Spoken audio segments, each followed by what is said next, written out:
নিজেকে দুশ্চিন্তা মুক্ত রাখতে প্রতিটি বিষয়ে আল্লাহর উপর ভরসা করুন, কেননা আপনার জন্য কোনটি কল্যাণকর তা তিনিই ভালো জানেন।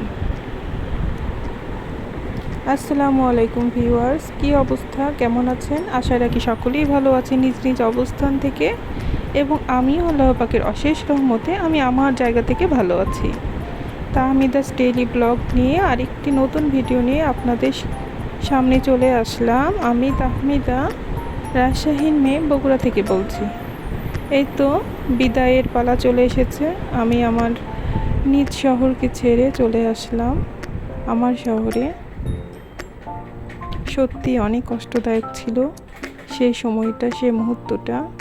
যখনই আমি আমার শহরকে রেখে চলে আসি তখন কেন যেন অচিরেই আমার চোখ দিয়ে পানি আসে। নিজেকে যতই কন্ট্রোল করি কিন্তু আসলেই কন্ট্রোল করা যায় না। আসলে আমরা প্রতিটা মানুষই কিন্তু আমরা নিজ নিজ মাতৃভূমিকে অনেক ভালোবাসি। তো কি করার, কিছুই করার নেই। নিজের স্থানে তো আসতেই হবে, যেখানে ঘর সংসার সেখানে তো আসাই লাগবে, আজ হোক আর কাল হোক, তাই না?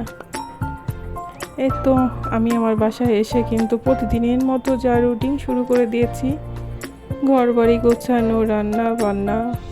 কিন্তু এসব করতে কিন্তু প্রথম আমার অনেক কষ্ট হলো, কারণ হাতে আমার কাজই উঠছিল না। ভাবছিলাম কোথায় থেকে শুরু করব, কি করব না করব, কিন্তু কিছু করার নাই, আমাকে তো কাজ করতে হবে। মনকে শক্ত করলাম। আর এই তো প্রথমে আমি দেখলাম যে আমার লিভিং রুমের কিছু জিনিস অনেক ময়লা হয়ে আছে, সেগুলো আমি আগে গুছিয়ে নিলাম। গুছিয়ে নিয়ে তারপরে রান্নার কাজে শুরু করে দিলাম। মেয়েদের পছন্দ অনুযায়ী একটু রোস্ট রান্না করলাম। আসলে ফ্রিজে মুরগিগুলো ছিল, ভাবলাম যে এগুলো শেষ করে দিই। কিছু দেশি মুরগি ছিল, এগুলো রান্না করে নেই, তারপরে আবার বাজারঘাট করা লাগবে। যেহেতু আপনার ভাইয়ারও ছুটি প্রায় শেষের দিকে, ও চলে যাবে। যাওয়ার আগে আপনাদের ভাইয়া কিন্তু আমাকে পুরো মাসের বাজারই করে দিয়ে যায়। আজকে কিন্তু কারেন্ট অসম্ভব জ্বালাচ্ছিল, মানে একদম কি বলবো আর। এক তো গরম, তারপরে আবার কারেন্টের অত্যাচার, সব মিলিয়ে কিন্তু আজকে ভিডিও করাটা আমার অনেক কষ্ট হয়ে গেছে। একবার আমি কারেন্টের চুলায় রাঁধছি, আবার দেখতেই পাচ্ছেন আমি আবার গ্যাসের চুলায় নিয়ে আসছি রান্নাটা। এইভাবে কিন্তু আজকে রান্নার পর্ব শেষ করেছি।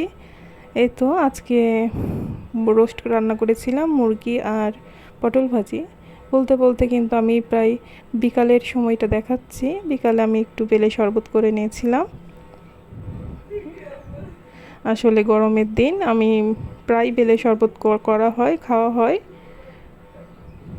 আপনার ভাইয়াও খুব পছন্দ করে শরবত, বেলের শরবত, আর আমরাও পছন্দ করি।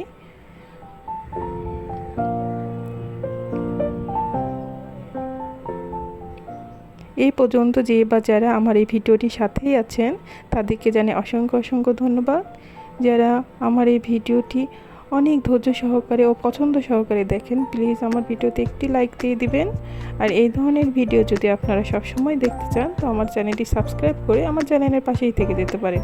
আর অলরেডি যে এই কাজটি করে দিয়েছেন তাদেরকে জানাই অসংখ্য ভালোবাসা ও দোয়া। এই তো আমার শ্বশুর বাড়ি থেকে কিন্তু তেঁতুল নিয়ে আসা হয়েছিল। আমার শ্বশুর বাসায় কিন্তু তেঁতুলের গাছ আছে। তো এই যে আমার বড় মেয়ে তো তেঁতুল খেতে খুব পছন্দ করে, ও অনেকগুলো তেঁতুল নিয়ে এসেছিল। তো আবার তেঁতুল বাঁচতে বসেছে রাতের বেলা, তখন কিন্তু রাত অনেক 9টা বাজে প্রায়। তো এখানে তেঁতুলের খোসাগুলো ছাড়াই নিচ্ছে।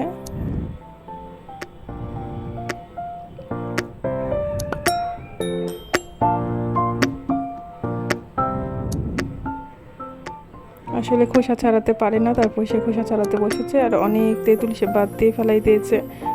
আমি বললাম যে তুমি যতটুকু পারছো করো, আমি তারপরে দেখছি কোনটা ভালো আর কোনটা খারাপ, আমি দেখে নিব।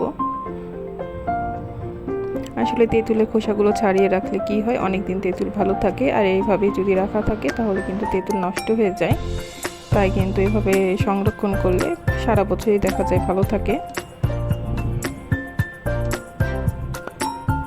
আর তেঁতুল কিন্তু অনেক কাজে লাগে, আমাদের বাসায় চটপটি করতে গেলে কিন্তু তেঁতুল লাগে, তার সাথে বোরের আচার বা বিভিন্ন কোনো কিছু মাখাতে গেলে, যেমন পেয়ারা মাখানো, আম মাখানো, এগুলোতে একটু করে তেঁতুল দিলে কিন্তু অনেক মজা লাগে।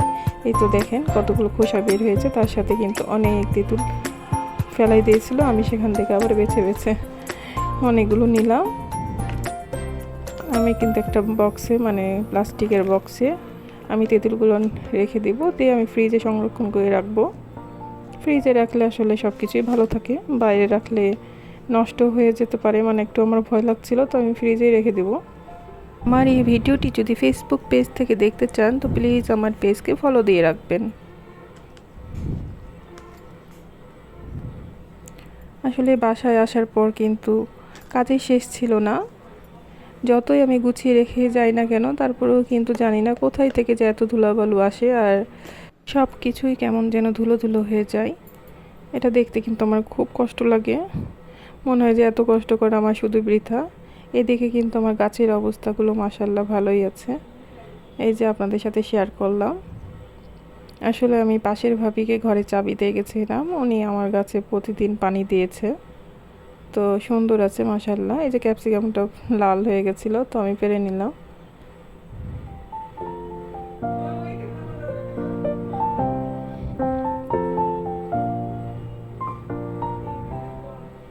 গাছে কিন্তু অনেক ক্যাপসিকাম এসছে, তার সাথে আমার ছোট্ট বাগানটা একদম সতেজ সবুজ পাতা দিয়ে ভরে গেছে। দেখে মনে হচ্ছে একবার গ্রিন একটি বাগান, মানে একটি গার্ডেন। আমার খুব ভালো লাগলো। আর এইদিকে কিন্তু আমার মরিচগুলো একদম লাল হয়ে গেছে, সবুজ সবুজ ছিল যখন আমি বাড়ি যাই, এখন তো পেকে একদম লাল হয়ে গেছে। সত্যি আমার কাছে খুব ভালো লাগছে। আজকে যদি আপনি প্রথম আমার ভিডিওটি দেখে থাকেন তো প্লিজ একটি লাইক দিয়ে ভিডিওটি কন্টিনিউ করবেন, আর শেষ মুহূর্তে একটি সাবস্ক্রাইব করে দিবেন আমার চ্যানেলটি।